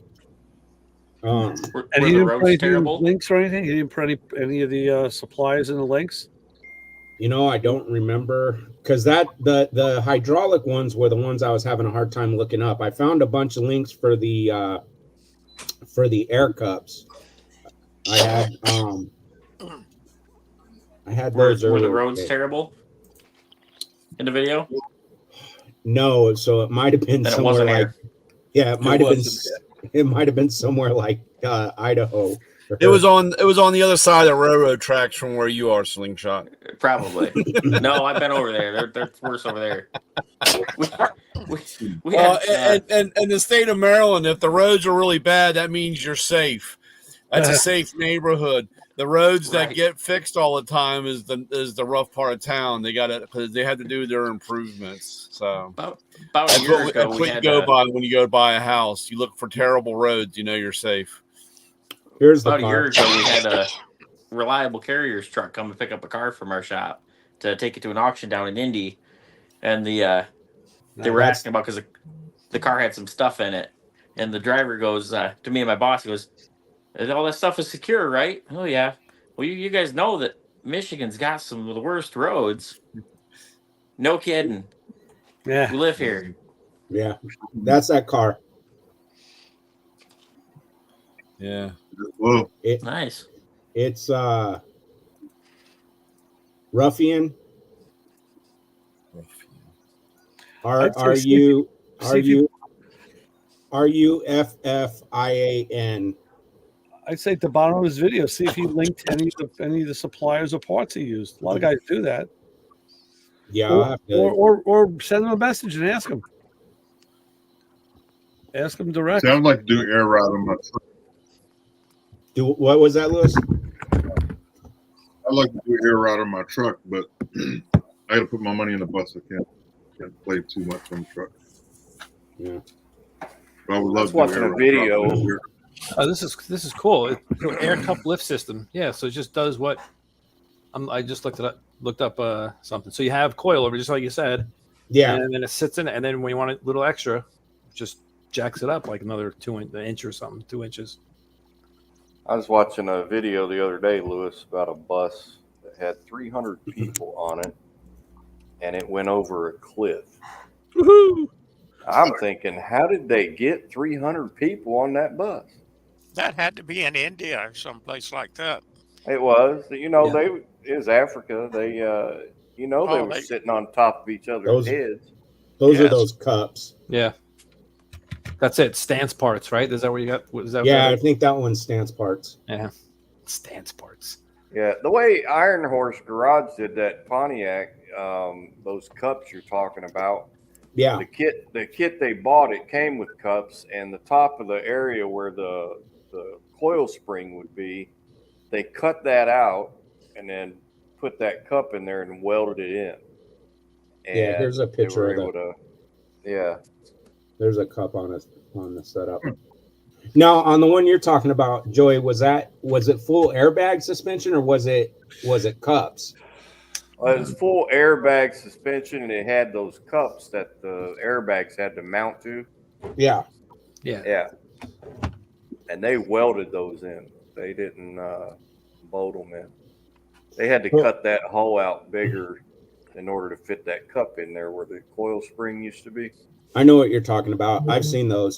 So that I think is different than these cups. These cups are actually the cup itself has the whatever component in it that airs up. Where what you're talking about, it's where the bag seats. Okay. Yeah, this actually looks pretty cool. So you take I'm not really knowledgeable about all that. I've watched videos and seen how people do it. You know. So you take where like the 3 bolts where it would bolt. Take that off. Put the cup there on the spring, Mm-hmm. and then you push the rod all the way through, and then you just put the coilover just in like a normal coilover. Right. And then you hook an air line to it. That's pretty cool. I was thinking because I'd like to do so with the Porsche, I'd like to do coilovers in the front and get it pretty low. And then do this. Yeah. Yeah, because pulling into my driveway, and we have some parking lots in town that have some mountains for speed bumps, but more so than anything for pulling into my driveway, coming up over the curb. I can't lower the Porsche and put any type of front air dam fascia on it. Right. If I lower it, I mean, it sits low as it is, but if I go coil springs and I lower that thing down, you got to go up on an angle. I've had to do that quite a few times. I got lowering springs. I used to have a 92 or 93 Nissan Maxima, and I went with it was either a 2 or 2.5 inch coil drop, and it was fun on the road. I mean, for a big car, it sucked down on the road. It handled nice. Pulling into the driveway, I'd have to go at an angle like that, and it just got tiring. All right, so the question is, how far are you from Central Phoenix? I'm about, Central Phoenix, I'm about if I left right now, minus traffic, I'd be about an hour and a half. You hit it, Lewis. You were just about right. Yeah. Okay. We were talking about you the other day, that's all. Where to send the guy. Right. Yeah. we had to get coordinates, and he was coming out of Central Phoenix, so. Hey, if you're sending him this way, that's great. Don't send me up there right now. It's hot as hell up there. Yeah. Yeah, they're so we haven't hit 100 yet officially. And the other day, Lewis, you might have saw it on my Facebook where I said, what the holy hell is up with these weathermen? The guy's excited. We're about to hit 100 degrees. And I'm like, okay, we get it. It's the desert, but Jesus, don't be all excited. Like, what the hell's wrong with you? And anyways, I watched the weather later on that evening and saw that Phoenix was already at 104. Wow. And we were officially hovering at, I think it was like 97. I want to say at my house it was probably about either 99 or 100 even, but we're usually a couple degrees above what's official here. But when we're officially at 97, they're at 104. So this time of year, I definitely try to stay away from Phoenix. Mm-hmm. Yeah. All right, Luke, I don't think I'm going to the barbecue anytime soon over there. I don't know. It's a little too hot for me. Yeah, we've had a couple of 75 to 80 degree days, man, and it's been nice. Yeah. Hey, guys, I got to jump ship. So I appreciate it. Take care. And take care. Reach out to Christian. I tell you, he's just now, since I asked him, I tell you, he can talk bikes, man. He hasn't let me go since I asked him. He's been going nonstop about stuff. So okay, tell him I'll hit him up tomorrow for sure. Yeah, talk to him. You'll have a good time. He's a super knowledgeable guy. He's a regular on the show. We have him on all the time. Okay. He calls in all the time, so he definitely knows his stuff. Yeah, you know what? I've mentioned it to him. A lot of times he's in the shop working. So when you talk to him, mention it to him. I've asked him before. I've invited him on before. But so hey, I want to let everybody know that we're going to be doing a lot of work with Wrench Nation. So keep an eye out for him. Go check him out on his podcast, and he has all the social media. This Wrench Nation. Frank is one of our guys. So check him out. YouTube? He's everywhere. YouTube, Yeah. Facebook, Instagram. French Nation TV. So check him out. He gives a lot of tech, and he does a lot of stuff for schools and kids. So check him out if you get a chance. Guy with the And- great hair. Yeah. And I will see you guys next week. And I appreciate everybody. Have a good night. All right, Lewis. Night. Hey, Lewis, Good have a night. night. Later, Lewis. See you later. Ray, what was? Yes. I'm sorry. Go ahead, Isaac. I was gonna say we a while back we were talking about the LED headlights. I've got a set. I think they're supposed to be here on Monday. I've got a set of the Holly Retro Brights coming in to try on my S10 Blazer. You bastard! You pay? Was it $174 a pop? Yes, on They just had a sale. Summit. They just had a sale. Yeah. I just can't see spending $400 on 2 headlights. Yeah, I actually, and I think the sale just hit because I spent about a week and a half, 2 weeks. Well, I spent several months, but officially I spent a week and a half, 2 weeks going back and forth, pulling them up. Look like, okay, I'm gonna pull the trigger. I've been doing the same thing. And then I pulled them up, and I was like, "That's it. I'm pulling the trigger." And I pulled it up, and I pulled up Jegs, I pulled up Summit, and then I pulled up Holly's website, and I was like, "Hey, they got a sale. I got to pull the trigger now." So let me ask you: your S10, is that a square light? Yep. Okay. See, because the problem, the question I have, and I'm going to expect a full report on this. Yeah. I put sealed beam halogens in my car now, which is better than the T3s it came with. And of course they do the LED halogen style where you just put them into the housing from the rear. Mm-hmm. But sometimes they protrude through the housing, and I don't have space because I have the battery right there. Yeah. So I'm curious with these assemblies, how much deeper they are, if they are, than standard. I think I have the same issue with my battery. Is just right there. Yep. Yeah. On the passenger side, right, Keith? Yeah. Yeah, they Real close. They have the halogen because I had the same problem with I don't know if it was Emma's or Brianna's car, but they have like the LED. I mean, the LED lights to go in the back. They have ones that have angled connectors. You know, they like a 9006 or something like that. yeah, like the 9006 or 6 or 5. I don't. I can't remember, but 9004. I think is that's what I had to do. I had to change them because I had gotten the ones that came straight out the back and it was rubbing up against the thing, and I changed, and I had the clearance problem. I changed. I had the room then. I mean, yeah, that could be good. Some of them, they're just nothing you do is going to help. So on these, application. I'm trying to pull it up.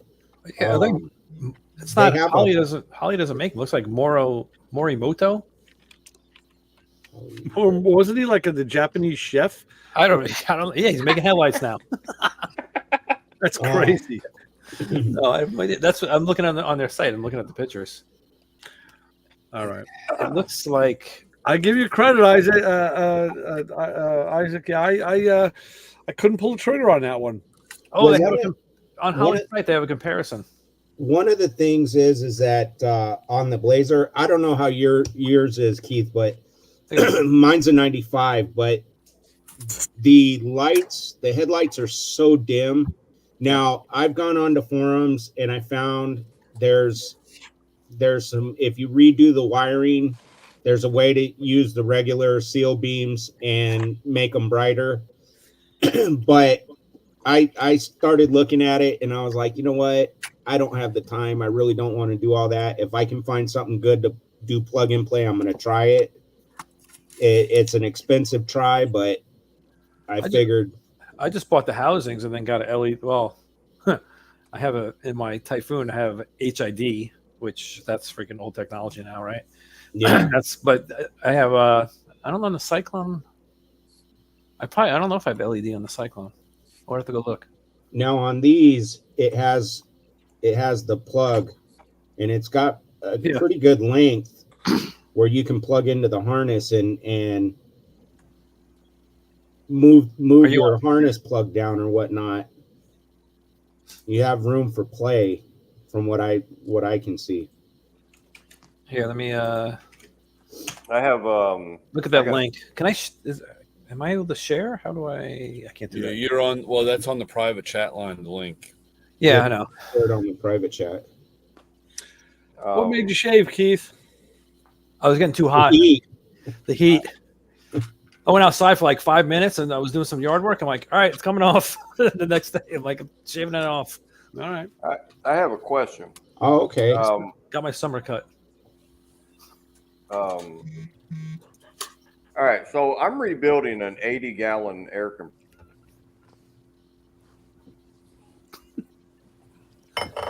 An 80-gallon something. 80-gallon air compressor. Yeah, that's what he was just gonna say. And all it probably needs are those little wiggle lines that go on top of the pistons that builds the compression up. But he's frozen. He's lost in time. Yeah. You done froze up. Drop another quarter in. Yeah. So that's the peep show. Come on. The It's gonna be eclipse like happened.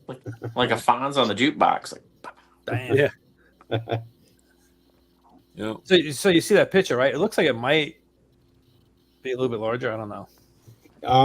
The backing to me looks like, off of that picture, looks like it's shallower. Oh yeah, the glass part, where the part with the roundish part On the back. Yeah. So I My think my only concern, or my only I would want to look at, because this is what usually a lot of them will say for motorcycle only, and they don't have the right indents on the back to fit in your buckets,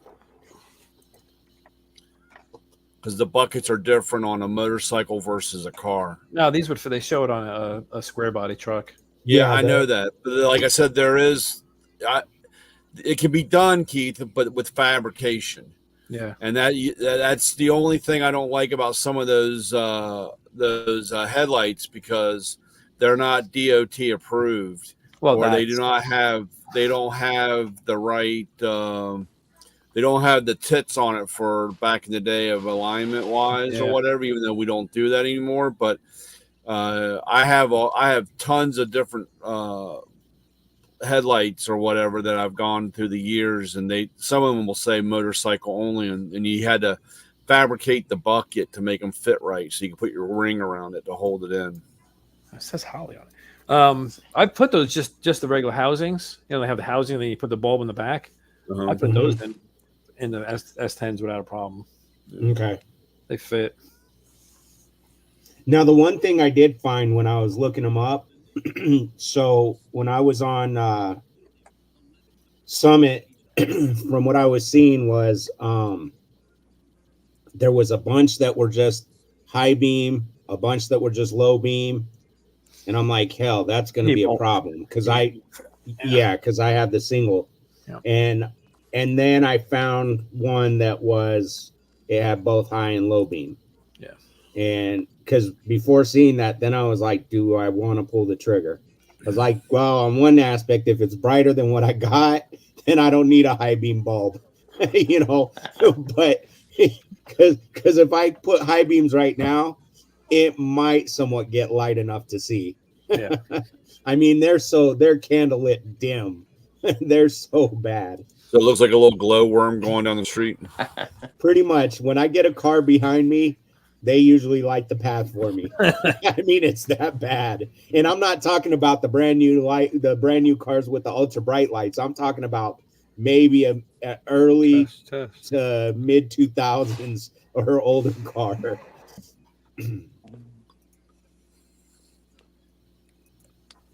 Test. What are you testing?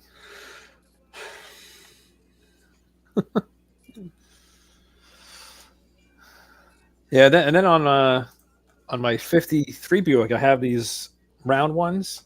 Mhm. have like on the side, it's like turn signals and lights. I mean, it has all kinds of different lights. So I hooked up to the turn signals. So I make, what happens? I turn left. I think the whole thing blinks orange, the things around it. Yeah. Oh, And then it's got like the halo. Halo, like, yes, that's it. Like the Yeah. BMW Halo.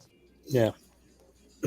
So then I just did away with the one there's supposed to be another blinker underneath the headlight. I'm like, oh, good. I don't need to fix that. Just use those. But I haven't driven the car, so it doesn't really matter. I did figure out that I was driving around the yard and I had the headlights on. I'm like, wow, it's really aiming high. I'm like, that's weird. And I hit the high beam button, and then it went down. I'm like, oh, you got them upside down I go, or wrong side. Way. Yeah, I still got to fix that. I hit the high beams and it drops down. I'm like, oh shoot. That car's all just hobbled together anyway. Do whatever. Yeah, I'll be interested when these come in to see how they work and how well they work. Yeah, it looks like I bet you it fits. I can't see them making it that it wouldn't fit in the stock spot because everybody would have the problem. Yeah. Right. Yeah, we'll see how they work, how they go. I mean, if they brighten it up real good, I'll be real happy. I might even be willing to drive my car to Marana, which is basically on the outskirts of where I'm at, but it's out in deep Marana. It's all cotton fields and alfalfa fields or whatnot. So it's fairly dark out there. But is there anything done to the S10? What is it? Mine, it's just a 95. It's a 2-door. Laser? I put like suspension drop blocks in the back. Yeah. I don't know if it's lower springs. I got it the way I bought it, and I don't know if it's a drop spindle or if it's lower springs in the front. Yeah, I've thought about airbagging it. I've thought about putting a C4 rear end setup in it. That's what I'd really like to do, but or maybe going with a 4-link setup. But even if I airbag it, I'm not looking to airbag it to go up and down. It's more so just to stay low. I want it low. Yeah. I've got a T5 from a Mustang sitting in the back of my Dodge truck that I would like to put into the Blazer because my automatic trans is pretty shot. Yeah, but it still runs. It still goes. Is it 4.3? See, yeah, it's the 4.3. See what I'm talking about? Stuff sitting around here. Here's your BMW light sets. Yeah. Yep. Do you have a BMW? No. Exactly. But they're the HIDs. Yeah. HIDs. Yeah. eBay. Round. Here you go. Ray. There's your round headlights right there. Yeah, put those suckers in. Yeah, but HID. I don't know. That's just old technology. I mean, like I said, the stuff I got, it's all 40 years old, dude. Yeah. Yeah. I just had, because I used to sell headlight bulbs, the blue headlight bulbs. Uh-huh. And then I'm like, oh, and then HIDs started coming out. I'm like, oh, let me start looking at HIDs. And then I started looking at HIDs, and I had a bunch of random HIDs. And I just recently in the closet, I'm like, throw it all out. I even threw all the blue bulbs. I'm like, done. Did you throw all the crap away? Did you like the HIDs? I mean, I knew like one or two guys that put them in their Toyotas, but there was just so much you had to wire in. Yeah, it was a lot. Yeah, it's a pain in the neck. It was good for the time because there's no LEDs were like either way too expensive or didn't exist yet. Depends on it was too much wiring. You had a ballast, and ballast would go out, and then headlights on. It like takes like maybe a minute for the headlights to get to full brightness. It's like, come on. Yeah. I mean, unfortunately for me, I'm that old school guy. I mean, I like it's like the turn signal. I mean the sequential turn signals that I have for my Mustang. Cougar, I've got yeah, the old wiper motor style instead of the relay pack, you know, that they changed later in life. So, Yeah. and of course, I always like when you're looking at an older Thunderbird and the guy turns that, because everybody always says, "Oh, I want to see your lights," and you hear that motor down in the quarter panel. You're like, Yep. man, that's awesome, and everybody's like, "What the fuck is that?" You know what I'm saying? Yeah. So, you know, I'm old school that way, where, you know, that's why I have these, because I thought maybe one day those would go in something, you know. Yeah. But again, like I said, I've just got so much stuff, dude. Yeah. Hey, Ray, Joey said he's backstage. Backstage, lost. Did he unfreeze himself? Warmed up? Must Yeah. have.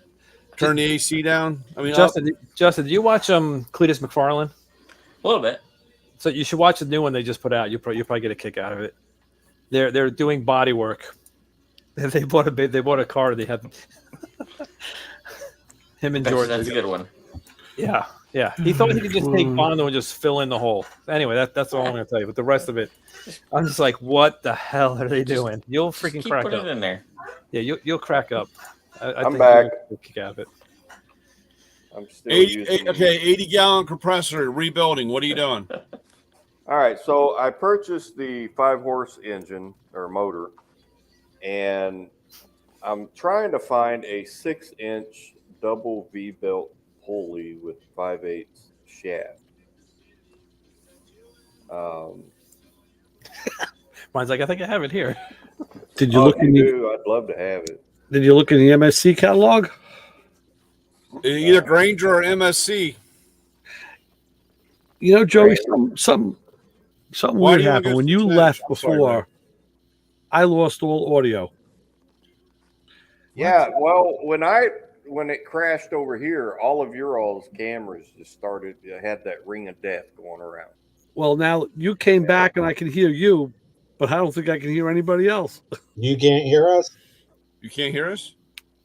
He can only I hear don't Joe. know if they can hear me. Brian, Ah, say We something. gotcha. we are We, talking. we can hear We you. can hear you. Yeah, I can't hear Brian at all. I can't hear Well, anybody but you. Can you Coach hear us, Isaac Joe? said, "Good, you can kiss his ass." I can take him off the screen too, so his ass is grass. He's done, man. You know, You might need to go out and come back in, and that'll fix it. if I go out, you're all out, I think. No, it still will stay going. Yeah, You it just stays have- going. Yeah, you just come back in, and It's it'll be fine. Who takes over at that let me point? see. Did you take us off live? Tell them take us off live. Yeah, we're still live. I guess Yeah, that's we're me. still live. Tell See everybody. you, YouTube, everybody. Hey, Mater. Thanks everybody for being here. We appreciate you. You know, I'm gonna hanging out I'm gonna with us. kill a live first. I'm gonna do that. Hold on, All I'll right. I'll end the stream.